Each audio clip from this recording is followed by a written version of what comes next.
ओम शांति। आपका प्रश्न है, ये रमणीकता क्या होती है, ये कैसे हो सकते हैं, क्या करना है, इसके बारे में डिटेल में समझना है। उत्तर है, रमणीकता का अर्थ है सदा हर्षित, सदा आनंदी। इसीलिए परमात्मा को राम कहते हैं, तो राम का अर्थ ही होता है रमणीय। तो वो हमेशा सदा के लिए वो आनंदित है। इसीलिए ये जो आनंद गुण है उसका ऑपोजिट नहीं है, क्योंकि परमात्मा का शरीर नहीं है, हम सभी के शरीर है, माना 5 तत्वों से हम जुड़े हैं। तो हमारा जो गुण है वो अवगुणों में परिवर्तित हो सकता है, लेकिन परमात्मा का शरीर नहीं है। इसीलिए वो सहस्त्र चक्र से जुड़ा हुआ आनंद वो नेचुरल रहता है। तो यही हम सब पुरुषार्थ कर रहे हैं। जैसे आज भी बाबा ने मुरली में कहा कि गोपी बनना है, इसीलिए इसका गायन शास्त्रों में है कि अगर अति इंद्रिय सुख का अनुभव पूछना है तो गोपियों से पूछो। तो गोपी बना कौन और गोपी वल्लभ बना कौन? तो गोपी का अर्थ हमने YouTube पर भी रखा है बहुत डिटेल में, आप वो भी सुन सकते हैं। सारे राज रखे हैं हमने। चैनल का नाम है शिव शक्ति मेडिटेशन बीके कुसुम। फिर सब्सक्राइब करेंगे और प्लेलिस्ट में जा सकेंगे, और फिर ग्रुप वाइज सब कुछ मिलेगा। स्पेशल टॉपिक्स में भी सब कुछ राज मिलेंगे, योग की विधियां भी बताई है, सब कुछ बताया है। तो ये राज आप समझ जाएंगे तो आप नेचुरल रमणीक हो जाएंगे। तो रमणीक बनने का अर्थ ही यह है कि कोई भी सिचुएशन आए, हमारी अवस्था ऊपर नीचे ना हो जाए, माना दुखी ना होवे, नेगेटिव संकल्प ना चले। यही आत्मा सदा के लिए रमणीक रह सकती है, आनंदित रह सकती है। क्योंकि आनंद स्थूल चीजों की किसे नहीं मिलता। आनंद एक उच्च शक्ति है जो सिर्फ परमात्मा से ही मिलता है। अभी हमने ये जो 3 टॉपिक रखे हैं कि जन्म से ही बच्चे क्यों विकलांग होते हैं या गरीब होते हैं, तो इसमें हमने बहुत अच्छी रीति समझाया है कि कैसे हम सब जो भी हमारा भाग्य है वो हमारे चक्रों से जुड़े गुणों पर आधारित है। उसमें हमने ये आनंद रहने के लिए टिप्स भी रखी है। तो ये आपको अच्छी रीति समझना है, तभी ये बातों को समझ सकेंगे। तो हमें गोपी बनना पड़ता है। गो माना इंद्रिय, पी माना वश करना। तो जो आत्मा अपनी इंद्रियों पर कंट्रोल कर लेता है, काबू कर लेता है, वश कर लेता है, वही आत्मा गोपी बनती है, गोपी वल्लभ की। तो वही श्री कृष्ण के साथ पहले जन्म में आ सकती है। तो इसके लिए ही हम सब पुरुषार्थ कर रहे हैं, और ये सब आपको YouTube पर मिलेगा। और दूसरा यह है, जैसे जैसे हमारे गुण एक्टिव होते जाते हैं तो हम सदा हर्षित मुख, जैसे मंदिर में देवी देवताओं की जो भी चेहरा है कितना कशिश करता है, वो अभी ही हमें हमारे चेहरे से पता चलता है कि अंदर की अवस्था कैसी है। क्योंकि हमारा चेहरा वो एक दर्पण है। जैसे दर्पण जो क्लीन एंड क्लियर बता देता है, ऐसे ही हमारे अंदर क्या चलता है वो हमारा चेहरा बताता है। तो जब हम पॉजिटिव बन जाते हैं, हमारे सारे चक्र के लेयर्स बदल जाते हैं, नेगेटिव से पॉजिटिव बन जाते हैं, प्रोटॉन और न्यूट्रॉन बढ़ जाते हैं, तब हम नेचुरल हमारा चेहरा हर्षित मुख हो जाता है। और इससे ही सारी सिस्टम रिसेट हो जाती है। कोई भी सिचुएशन आएगी हमें हिला नहीं सकेगी, लेकिन हमारे ओरा शक्ति का प्रभाव उन सामने वाली व्यक्ति या वस्तु पर पड़ेगा। ये अवस्था बहुत ऊंची है। जितनी हम विधि अपनाएंगे योग में, उतनी हमें ये सिद्धि प्राप्त होगी। क्योंकि अति इंद्रिय सुख के लायक बनने के लिए हमें इंद्रियों से मुक्त होना है, कर्मेंद्रियों से मुक्त होना है। क्योंकि ये 5 जो स्थूल तत्व है, सब जो भी चीजें हैं, उससे पर का सुख है, वो कभी भी स्थूल चीजों से नहीं प्राप्त होता। ठीक है। ओम शांति। आपका प्रश्न है, श्रूड बुद्धि का अर्थ क्या है? उत्तर है, श्रूड बुद्धि अर्थात क्लीन एंड क्लियर बुद्धि, शुद्ध पवित्र बुद्धि, जिसमें परखने की और निर्णय करने की शक्ति नेचुरल आ जाती है। इसीलिए हमने यूट्यूब पर जो टॉपिक रखे हैं कि बुद्धि को कैसे शुद्ध पवित्र और दिव्य बनाकर उच्च पद के अधिकारी बने, इसके 3 टॉपिक छोटे छोटे रखे हैं। आप वो सुनना, उसकी विधि, क्योंकि 3 प्रकार की बुद्धि है और हमें पहुंचना है, श्रुत बनाना है, तो उसकी विधि है। तो वो आप सुन सकते हैं, स्पेशल टॉपिक में आपको मिलेगा। ओम शांति। आपका प्रश्न है, आज की मुरली में आया कि परमात्मा की राय पर नहीं चले तो सौतेले ठहरे, फिर प्रजा में चले जाएंगे, ये समझना है। उत्तर है, देखो, वैसे तो देखिए तो सारे विश्व की आत्माएं परमात्मा के बच्चे हैं, लेकिन उसमें से जो भी परमात्मा को पहचानते हैं ज्ञान द्वारा, वो उनके नजदीक के बच्चे हैं। और इसमें भी जो श्रीमत पर चलते हैं और जितना बाप समान बनते हैं, वो मातेले हैं, माना प्यारे हैं, अति प्यारे हैं। और दूसरे जो है वो नंबरवार प्यारे हैं।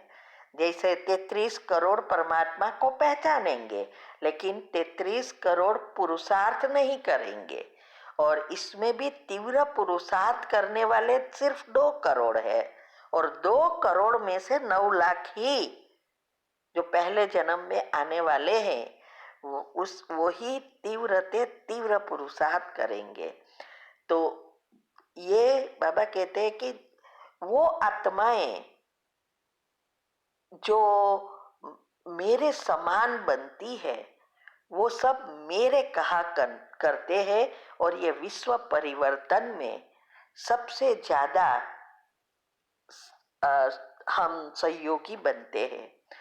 जैसे घर में भी, दुनिया में, लौकिक में हर एक के 2-3 बच्चे होते हैं, तो इसमें से कई बच्चे ऐसे होते हैं कि माँ बाप की एक के एक बात को अच्छी रीति फॉलो करते हैं, वो जो कहते हैं वो करते हैं और पूरी जिम्मेवारी से काम करते हैं। इसकी कोई चिंता पेरेंट्स को नहीं होती है। लेकिन कई ऐसे हैं जो माँ बाप का कहना ही नहीं मानते और मनमानी करते हैं, और कई तो माँ बाप को भी गाली देते हैं, मारते हैं। लेकिन यहाँ मारने की बात नहीं है। लेकिन अगर पेरेंट्स की बात नहीं मानते तो लौकिक में पेरेंट्स किसको ज्यादा प्यार करते हैं? जो उनका कहना करके उनके कार्य में मददगार बनते हैं, वही बच्चे माँ बाप को ज्यादा प्यारा है। और जो कहना करते ही नहीं है, उनके लिए तो क्या करेंगे? जैसे ये बच्चा तो नहीं होता तो अच्छा था, क्योंकि बच्चे तो सब है, लेकिन प्यार में अंतर आ जाता है। ऐसे ही बाबा के साथ होता है। बाबा के सब बच्चे हैं, सबको प्यार करते हैं, लेकिन जो उनका कहना कर कर उनके समान बन उनके कार्य में जिम्मेवारी से मदद करते हैं, वो बच्चे सबसे प्यारे हैं। और वही बच्चे, ये डायमेंशन जो है, वो एनर्जी लेयर्स है, सारा आभा मंडल जो बना है, वो बच्चे हैं, उसकी ही यादगार है, उनकी ही पूजा होती है। इसीलिए बाबा कहते हैं, जो जितना श्रीमत पर चलते हैं उतना परमात्मा के प्यारे हैं, बाकी दूसरे सब नंबरवार है और वो प्रजा में आएंगे, क्योंकि परमात्मा का ज्ञान सुना है, लिया है, तो वो स्वर्ग में त्रेता के अंत तक कहाँ न कहाँ आ जाएंगे। एक है श्री कृष्ण के साथ पहले जन्म में उनकी प्रजा बनना, फिर प्रजा की भी प्रजा, मतलब दूसरे तीसरे करके त्रेता वाली प्रजा, तो ये प्रजा की भी प्रजा बनती है। तो कहाँ ना कहाँ प्रजा तो बन ही जाएंगे, लेकिन बाबा को ये नहीं चाहिए कि प्रजा बनो, उनको तो चाहिए सभी उनके बच्चे राजा बच्चे बने, अच्छे अच्छे अच्छे उच्च पद के लायक बने। जैसे लौकिक में भी माँ बाप की इच्छा यही होती है ना, कि डॉक्टर बने, वकील बने, इंजीनियर बने। कोई कहेगा कि मेरा बच्चा, ये बच्चा नौकर बने, ये बच्चा सुपरवाइजर बने, ये बच्चा जनरल मैनेजर बने, ऐसा तो नहीं कहते ना।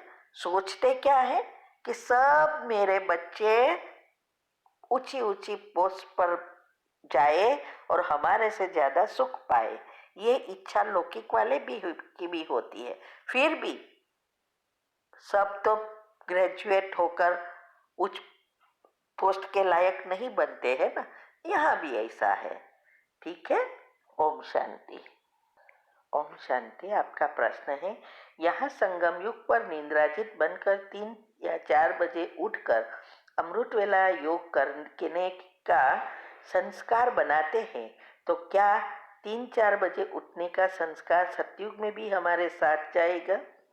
उत्तर है, देखो, अभी जो हम निंद्राजित बनते हैं और जल्दी उठते हैं, वो इसीलिए उठते हैं, योग से हमारे संचित कर्म भस्म कर आत्मा में शक्ति भरकर सारे सिस्टम को रिसेट करनी है और सारे गुण को एक्टिव करके आत्मा को शक्तिशाली बनाना है। इससे हमारी जो सिस्टम है, DNA, biological clock, sleep cycle, neuron, ये सब जो, और इससे चलने वाली अंदर की सारी सिस्टम रिसेट हो जाएगी। इसीलिए वहाँ जल्दी उठना नहीं पड़ेगा, लेकिन ये हमारी सिस्टम को रिसेट करने के लिए अभी हमें एनर्जी प्राप्त करके थोड़े समय में 84 जन्मों का भरना है। इसीलिए वो ये जरूरी है, बाकी वहाँ जरूरी है ही नहीं। वहाँ की सिस्टम सारी अलग है जो यहाँ है ही नहीं। ठीक है। ओम शांति। आपका प्रश्न है, लक्ष्मी नारायण की रोज की दिनचर्या क्या होगी? क्या वह रोज 16 श्रृंगार करके राज दरबार में आएंगे? अगर हाँ तो यहाँ वहाँ रोज क्या चर्चा होगी, जबकि सभी पहले से ही संतुष्ट और खुश और भरपूर होंगे? उत्तर है, देखो, ये सारी दिनचर्या के बारे में हमने बहुत नहीं डेप्थ में गए हैं, क्योंकि हमें जरूर ही नहीं है ना, जो होगा वो हमें तो पुरुषार्थ करना है। लेकिन अभी दादी गुलजार का और राजू भाई के क्लास रखे हैं कि स्वर्ग में कैसा हमारा सब कुछ होगा, उसमें वो लोग ने शॉर्ट में बताया है। बाकी वो जो श्रृंगार तो रोज करेंगे, सो सदा श्रृंगारी होंगे और नेचुरल ब्यूटी होगी, ये तो बाबा ने बताया है ना। ठीक है, ओम शांति। का प्रश्न है, दोपहर को 3:30 अरे सॉरी 2:30 से 4 बजे तक योग करती हूँ, फिर 30 मिनट सो जाती हूँ। तो जैसे अमृत वेले सोने के बाद सोने से कमाई चट हो जाती है, वैसे ही दोपहर के टाइम सोने से कमाई चट हो जाती है क्या? उत्तर है, पहले तो मैं ये कहूंगी, क्यों बाद में सोते हो? पहले खाना खा के थोड़ी देर सो जाना है, क्योंकि दोपहर में ऐसा कहते हैं आयुर्वेदा अनुसार, और ये अभी तो साइंस ने भी प्रूव किया है कि खाने के बाद 15-20 मिनट या आधा घंटा लेटना है, जिससे हमारी ये पाचन क्रिया बहुत अच्छी रीति चलती है। फिर आप जो काम करना है वो करो। हम तो नहीं सोते, लेकिन ये सब ढूंढा है। तो आपको अगर सोना ही है तो पहले सो जाओ, बाद में नहीं सोना है। ये सोने की रीजन भी हमने यूट्यूब पर रखी है कि क्यों नहीं सोना है। उसमें क्लियरली हमने बताया है कि जब हम सोने जाते हैं तो अभी हमें घर की विचार याद आता है या कोई ऐसी बातें याद आती है, क्योंकि हम सो नहीं जाते, उस हमारा चिंतन चलता रहता है। इसीलिए फिर से नेगेटिव व्यर्थ सोचने से हमारी नेगेटिव एनर्जी उत्पन्न होती है, तो फिर से ये नेगेटिव लेयर्स बनते हैं। इसीलिए हमने कहा सुबह में नहीं सोना है। तो आप चेंज कर दो, 30 मिनट का अलार्म रखकर पहले सो जाओ। वैसे भी अगर आपको सोने की आदत है तो मुझे नहीं लगता कि आप 2:30 बजे भी योग करेंगे तो योग लगेगा, क्योंकि नींद आती ही है नेचुरली। पहले तो हमें निंद्राजीत बन जाना है, तो पहले सोना शुरू करो। ठीक है, ओम शांति। आपका प्रश्न है, आज की मुरली में आया कि खाना का शुद्धिकरण करके तभी खाना है, तो मैं स्वमान में स्थित होकर खाना बनाती हूँ, फिर बाबा के साथ खाती हूँ, तो फिर भी दृष्टि देनी है मुझे? उत्तर है, हाँ, जरूर देनी पड़ती है, क्योंकि कोई स्थिर तो खाना बनाते समय नहीं रहते, और फिर भी खाने से पहले भगवान को ऑफर करना बहुत जरूरी है। इसके लिए क्या सोचना है, सबकॉन्शियस माइंड की नियम अनुसार वो भी हमने यूट्यूब पर सारा समझाया है कि योग में क्या सोचना है, सारा दिन क्या सोचना है, माना भोग लगाते समय क्या सोचना है, थाली सामने आए तो क्या सोचना है, सारी कमेंट्री के साथ रखा है। वो सुनो और वे करके करो, क्योंकि ये दृष्टि देने से अनाज की शुद्धिकरण होती है और उनसे होने वाले सूक्ष्म पापों से भी हम बच जाते हैं, और हमारे सूक्ष्म पाप भी भस्म होते हैं, और तभी हम खाते समय भी उनको याद कर सकते हैं। ओम शांति।